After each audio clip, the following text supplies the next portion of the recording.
আমার হাতে একটা ডিম আছে,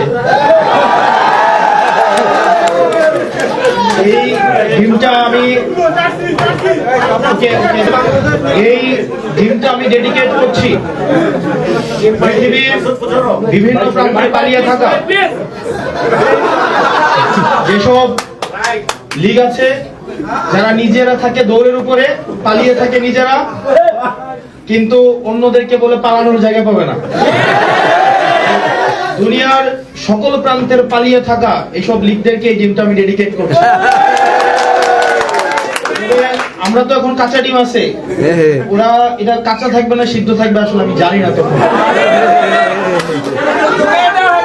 আমি আজকে আসছি 4 দিন হয়েছে, তো 4 দিনে এখানে অনেক আমার সুখ স্মৃতি আছে, আবার অনেক দুঃখ স্মৃতিও আছে। দুঃখ স্মৃতি হচ্ছে যে ভাতটা কিছুই পাওয়া যায় না, আর আজকে এখানে এসে দেখলাম যে অনেক আপা আছে, আন্টি আছে, তাহলে আসলে ভাতের কষ্টটা আমি কেন পাইছি এটা আসলে আমি জানি না। এত মানুষ থাকলে ভাতের কষ্ট পাওয়ার তো কথা ছিল না। আজকে আপনারা এখানে যারা উপস্থিত হয়েছেন, এখানে অনেকেই আছেন যারা এনসিপির না, এখানে অনেকেই আছেন যারা আমাদেরকে দেখতে এসেছেন, এখানে অনেকেই আছেন, প্রত্যেকটা মানুষ এখানে এনসিপি করেন বা না করেন, কিন্তু প্রত্যেকটা মানুষ বাংলাদেশকে পছন্দ করে। এখানে প্রত্যেকটা মানুষ চায় বাংলাদেশটা যে ডিসফাংশনাল হয়ে গিয়েছে এটা থেকে উত্তরণ হোক, এটা এখানে প্রত্যেকটা মানুষ চায়। এখানে প্রত্যেকটা মানুষ চায় বাংলাদেশটা দীর্ঘ 17 বছরের বেশি সময় ধরে এই বাংলাদেশটা মূলত নিয়ন্ত্রিত পরিচালিত হতো সীমান্তের আরেক প্রান্ত থেকে, ভারত থেকে।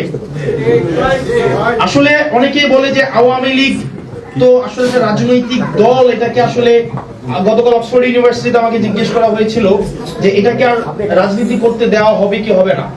এটা পিপল ডিসাইড করেছে 5 আগস্ট, যখন সেটা জনসমর্থন হারিয়েছে সেই কারণে এই দলের নেত্রী দেশ থেকে পালিয়ে যেতে বাধ্য হয়েছে। একই সাথে সাথে যদি এই দল দেশকে ভালোবাসতো তাহলে এই দল কখনোই নিজের দেশের মানুষকে গুলি করে হত্যা করতো না। আপনারা দেখেছেন হেলিকপ্টার থেকে গুলি করা হয়েছে, আপনারা দেখেছেন শিশু, কিশোর, বৃদ্ধ, কৃষক, ছাত্র, মাদ্রাসা ছাত্র, কলেজের ছাত্র, ইংলিশ মিডিয়ামের ছাত্র, এখানে হচ্ছে হিন্দু, মুসলমান, ধনী, গরিব, মা, বাবা, এখানে প্রত্যেকটা হিন্দু, মুসলমান সহ প্রত্যেকটা মানুষ এখানে হচ্ছে উপস্থিত হয়েছিল ওই আন্দোলনে। এখানে অনেক মানুষ উপস্থিত হয়েছিল যাদের চাকরির কোনো প্রয়োজন নাই। এই যে আপনারা যারা ডায়াসপোরা কমিউনিটি আছেন, আপনারা বিশ্বের বিভিন্ন প্রান্তে, আপনারা যারা জুলাই অংশগ্রহণ করেছিলেন, আপনারা কি চাকরির জন্য অংশগ্রহণ করেছিলেন? আপনাদের কি কোনো চাকরির দরকার হয়েছিল? আমি অনেককে দেখেছি যাদের বাংলাদেশে কখনোই কোনো কাজে না গেলেও চলবে, কোনোদিন যাওয়ার হয়তো কোনো প্রয়োজন নাই, কিন্তু স্টিল বাংলাদেশকে আপনারা হৃদয়ে ধারণ করেন। বাংলাদেশটাকে হৃদয়ে ধারণ করেছেন। বিশ্বের বিভিন্ন প্রান্তের মানুষ এই আন্দোলনে সংযোগ ঘটেছে এবং তারা বিভিন্নভাবে তাদের জায়গা থেকে অংশগ্রহণের মধ্য দিয়ে জনবিচ্ছিন্ন, গণবিচ্ছিন্ন, যারা বাংলাদেশে একটা দিল্লি থেকে পরিচালিত একটা দলের প্রধান দেশ থেকে পালাতে বাধ্য হয়েছে। আমি এই ডায়াসপোরা কমিউনিটি, আপনারা যারা আছেন ইংল্যান্ডের, ইউকে কমিউনিটি, আপনাদের কাছে প্রথমেই কৃতজ্ঞতা জানাই। গত জুলাইয়ে আপনারা আন্দোলনে বিভিন্ন মাধ্যমে, এটা রেমিটেন্স শাটডাউন প্রক্রিয়া হোক, সেটা হচ্ছে নিজেরা রাস্তায় ডেমনস্ট্রেশন করার মধ্য দিয়ে হোক, অনলাইন জনসমর্থন উৎপাদনের মধ্য দিয়ে হোক, এবং দীর্ঘ শুধুমাত্র জুলাইয়ে না, একদম 2009 সাল পরবর্তী সময় থেকে বিভিন্ন সময়ে আপনারা গণতন্ত্রের পক্ষে, বাংলাদেশের গণমানুষের পক্ষে বিভিন্নভাবে আপনারা সমর্থন উৎপাদন করেছেন। সেজন্য দলমত নির্বিশেষে আমি আপনাদেরকে এনসিপির পক্ষ থেকে শুভেচ্ছা এবং অভিনন্দন জানাই।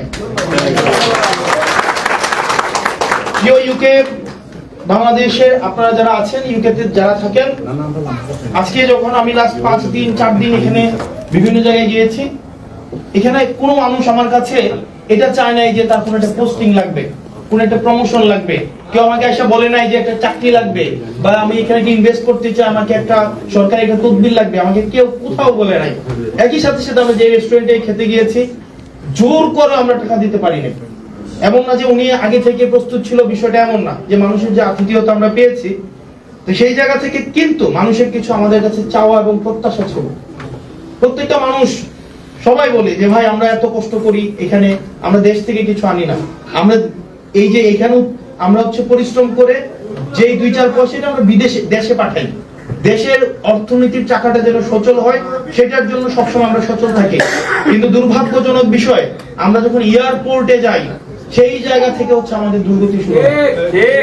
এয়ারপোর্টে যাওয়ার পরই মনে হয় যে আমরা এই দেশের মানুষ না, আমাদের দিকে এমন ভাবে তাকানো হয়, আমাদের কেমন ভাবে ট্রিট করা হয়, আমরা মনে হয় যে আমরা দেশের জন্য একটা বোঝা।